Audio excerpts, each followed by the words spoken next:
Hello, everyone. Welcome back to the show. We got a market measures for you, sponsored by Cboe, which means one thing and one thing only. We got Julia on the line.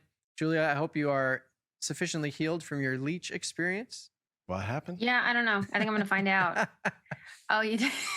You had leeches on Molly, you? you missed the leech story. Yeah, I was swimming. Ew.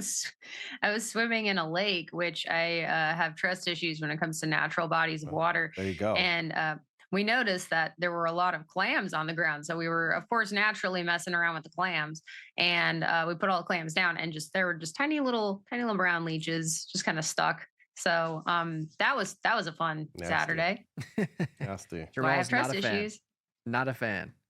What lake That's what were I'm you in? Undisclosed lake in Illinois. Yeah. Keep it undisclosed. I'm gonna keep it undisclosed. Yeah, just always check yourself after you come out of nature. Ticks, leeches, the usual. Yeah. Classic. Yeah. What do you got for Man. us today? Okay, so today, while the market is certainly marketing, we're going to be talking about how volatility impacts strangle decay. So this is a piece, it's a simple one, but I think it covers some interesting core concepts when it comes to setting expectations, especially around hitting certain profit targets and how volatility can change that. So volatility is something that we use to not only like gauge premium inflation, like how much, how rich premiums are at a given time, but it comes with a number of other properties that impact short premium. And I wanted to talk about that today. Sweet. Cool. Okay, so let's get into it. So implied volatility, it's obviously a very critical signal for premium sellers, as elevated volatility indicates richer premiums and more compensation for this tail risk that's often carried by short options.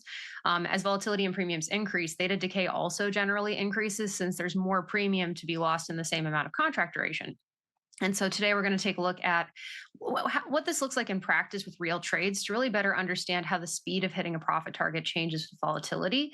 And this is also really going to be a comparison of different durations and how sensitive those different durations are to changes in volatility, and how you can kind of make sort of like profit expectations around that or set profit targets for a given trade depending on vol conditions. Beautiful. Cool. Easy. Okay, so let's get into this study.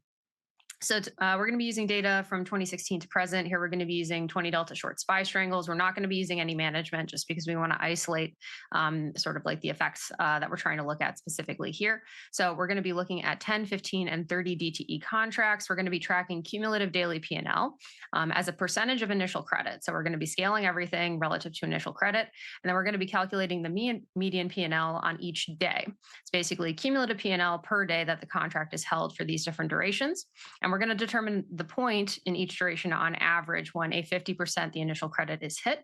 And we're going to compare that point when it's hit when the trade is opened, when the VIX was under 20 versus over 30. So pretty simple VIX thresholds here. We're not going to be using IVR. We just want to look at like overall volatility inflation, VIX under 20, actually a little bit above its long-term average. That's even a little bit high for the VIX, versus over 30, which is very high for the VIX. Make sense? Yeah. It does indeed. Does indeedy. What could the results possibly be? So now we're comparing 15, 10, and 30 DTE strategies. And then for all of the strategies that we tested, that 50% the initial credit target was reached on average past the halfway point in each contract's duration across all VIX regimes. So we're taking volatility out of it. But when we look at all these different DTEs, we can see that it's past the halfway point for all of them. And we'll get into some more statistical details kind of like after this point, or after this slide, I should say. But that's kind of an important factor with like 45 DTE contracts, 60 DTE contracts. That happens around the halfway point. But for the shorter DTE strategies, the shorter duration strategies, it generally happens later in the trade, because it just takes more time for that theta decay to kind of kick in. Make sense? Yeah. Yep. 20 delta strangle. Doesn't matter the duration. They were all reached 50% profit within half of the time. Past half the time. So these are days held. Right. So past half. Actually, let's get to the next slide, because this is a pretty interesting point when it comes to choosing that duration. And this is, again, we're taking the kind of VIX out of it. This is just looking at all the VIX. But when we're looking at 30, 15, and 10 DTE, you can see like the average days held that it took before that 50% profit target was hit. So for 30 DTE, that happened after holding the trade for 17 days versus 8.8 days for 15 versus 6.1 for 10.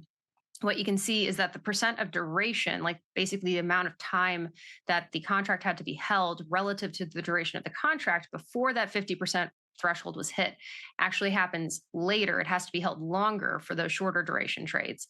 So even though the number of days overall is lower as a percentage of duration, it actually happens later for those shorter duration trades. Yeah, I think when you weigh the difference and when you think about the curve and how it exponentially increases as you get closer to expiration, it makes sense that you've got this sloping curve that kind of helps out those shorter term durations. Right. And then this also kind of like ties into why, a lot of the times people will use smaller profit targets for shorter duration trades, especially those 0 DTEs. A lot of people will use very small ones, just because this other factor is that because it takes a longer percentage or longer amount of time relative to the contract's duration before that threshold is reached. One way to get around that, still getting it out, around halfway through the trade, is by reducing that profit target. So maybe using 40% for 10 DTE or 35% for 10 DTE, noting that you want to obviously manage the tail risk and whatever the profit targets are that you're trying to, your profit goals as well as a factor. Yeah. Make sense? Yep. They still have to hold on to some premium. They have to price in premium, even in those shorter dated ones, because anything can happen all the way up until expiration day. Anything can really happen. And here we're looking at all the way to expiration. And you can kind of see that being tied in here. And then when we go to the next slide, now we're taking the VIX sort of into account. And here we're using kind of like, arbitrary thresholds, I should say. So VIX of 20 is actually above VIX, like the VIX's average. It's around like 19 for the VIX. Median is even lower than that. But when the VIX is less than 20 at entry, we can see like that's where most of the occurrences are. VIX was over 30 pretty rarely throughout, like the back test period that we tested. But what you can see here is that when the VIX is elevated, the likelihood of hitting that 50% remained elevated. It didn't change, in a very meaningful way. But for all the contracts tested, it took less time for that 50% target to be reached on average. So we went from 17 days, 17.6 days for 30 DTE to 14.4 days in those elevated VIX regimes. So with the VIX being elevated, in addition to premiums being higher, those profit targets, at least on average, come in much more quickly. Yeah. And this just speaks to when you're dealing with a strangle, you pretty much eliminate delta as one of your ways to be profitable on that trade. So you're left with theta and volatility collapse, where the volatility collapse after you enter into a new trade after the VIX pop, you are priming yourself for profitability from a VIX crush or a volatility crush after the fact. So, this is something where we can show this at the end here, but like pulling up implied volatility onto your chart so you can visually see where implied volatility has gone, where it's spiked, where it's hit its low. Like that can really help you realize, like, do I actually have implied volatility crush potential here in this trade or not? Yeah. And that's the other factor as well. Here we're using like raw VIX levels. So we a lot of the times will normalize volatility using like IVR and IVP as kind of our benchmarks. And that's really, those are very like active trader signals. Those are people who are looking for opportunities, short-term opportunities that sort of bubble up. Where here we're really looking at like just like overall VIX levels, because we really want to exaggerate that premium inflation. And kind of like you said, we're taking that directional piece out of it because we really want to understand kind of that time decay and isolation. So that's sort of why, even though someone might not have been trading strangles through 2016 that entire time to present, I wouldn't have been. But we want to be able to understand, like really isolate the effects of time decay in here and like how volatility sort of impacts that. Yeah, totally agree. And I think like when you look at the last 3 months, the implied volatility of SPX has only had a range of a low of 15% ish and a high of 22%. But when you bring in March, which was the height of the war, now you have that big spike up to 30%, which then crushed down to the teens like a month later. So there's your volatility collapse potential, especially if you were entering in the middle or end of March and then you exited in the beginning of April. Like that was pure volatility crush right there. Yeah. And you can get that even when the, VIX has not breached its average, or even when it remains, relatively, or I should say low in absolute terms. And that's again why we kind of use like IVR and IVP, those relative volatility signals, just to capture those local fluctuations. But just kind of like research side note is that IVR is a very, very volatile signal. So that kind of makes back testing it in certain contexts more difficult, or it can kind of obfuscate the results because of that, which is why sometimes we like to use like absolute VIX levels versus relative VIX levels, for example. Here we're using relative, or here we're using absolute ones, but you can just see how many occurrences got cut down with that extra threshold in place. Just the VIX was over 30 very rarely from even like 2016 over the last 10 years, which is a decently long look back time. Yeah. Yep. Yeah. Only went above 30 once really this year. Right. I think. And it's important to bring the idea of just implied volatility into the complex, not just IVR, to your point, because it's in a similar but different way. We were talking about this morning with regard to a single name. Again, it's different a little, but similar in that I sold an AMD strangle 10 days ago, and it took 4 days for it to reach 50% profit. Just because the implied volatility was just that high and VIX was fairly low and things were fairly quiet, and you didn't have this crazy historical volatility as far as movement. So just came in. Yeah. Yeah. And this implied volatility on the bottom here doesn't look like much, but when you entered the trade on the 7th, it was around 70% IV. And then 4 days later, it was in the 50s. So you got a 15% vol collapse in 4 days with not much movement in the stock. Right. And that's with that implied volatility, right? Like that was just so elevated. And I think actually, if we go back to the slides, I think there's an interesting takeaway in here that's going to motivate some studies that we're going to be looking at sort of over the next couple of weeks.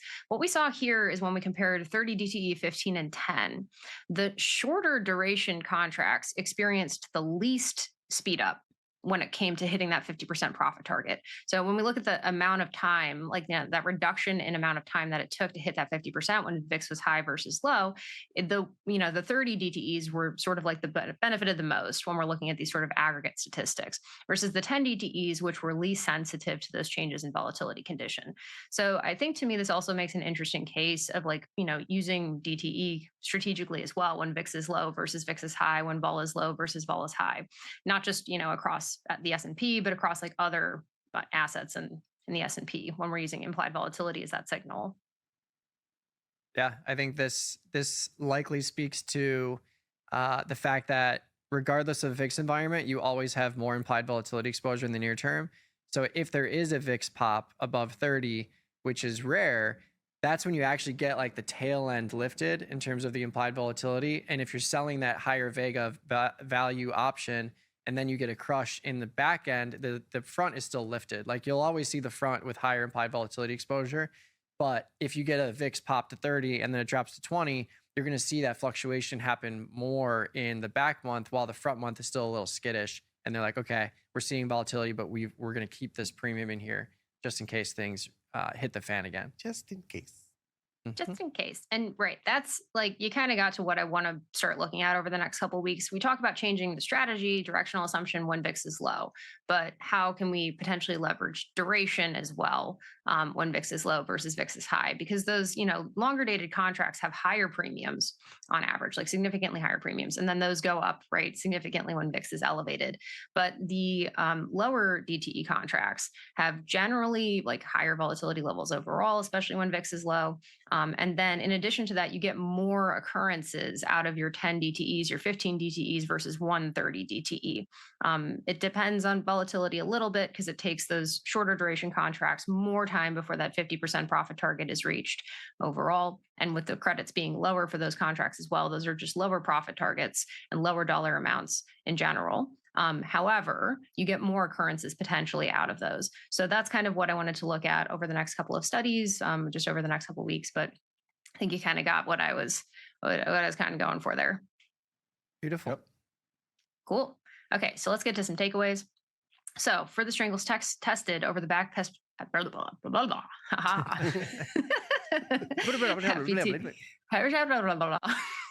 Happy Tuesday, guys. For the for the strangles tested and the back test period we looked at, the 50% credit target was hit upwards of 80% of the time for the trades. However, to reach this profit target, the trades needed to remain open for 57 to 61 of their duration on average, with the shorter duration contracts needing to stay open longer relative to their DTEs as a percentage of their contract duration. Elevated VIX did not meaningfully change the odds of hitting the target. However, it consistently cut the time it took to get there. The time reduction was largest for the longer dated contracts. The 30 DTEs saw an 18% reduction in average days to hit the target when the VIX was over 30 versus a 7% decrease for 10 DTEs. Beautiful. Yeah. And again, I think it's, you'll always have greater Vega exposure in longer term cycles, but you have to ask yourself the question, like, what is really going to bring these IVs higher in the longer dated cycles? And the answer is largely an abnormal VIX pop that we don't see all too often. Otherwise, it just kind of stays flat and you see the front month get the volatility. But when you see them all lift, that's when you can really get that big volatility collapse in 30 days and beyond, because those have a higher Vega exposure, which means 5 percentage point difference is going to be, a big volatility crush relative to others. Yeah, for sure. So I think that's all I got. Lovely. Well, Awesome. Well, awesome. Thank you, guys. Thank you. We'll see you a little bit later, Julia.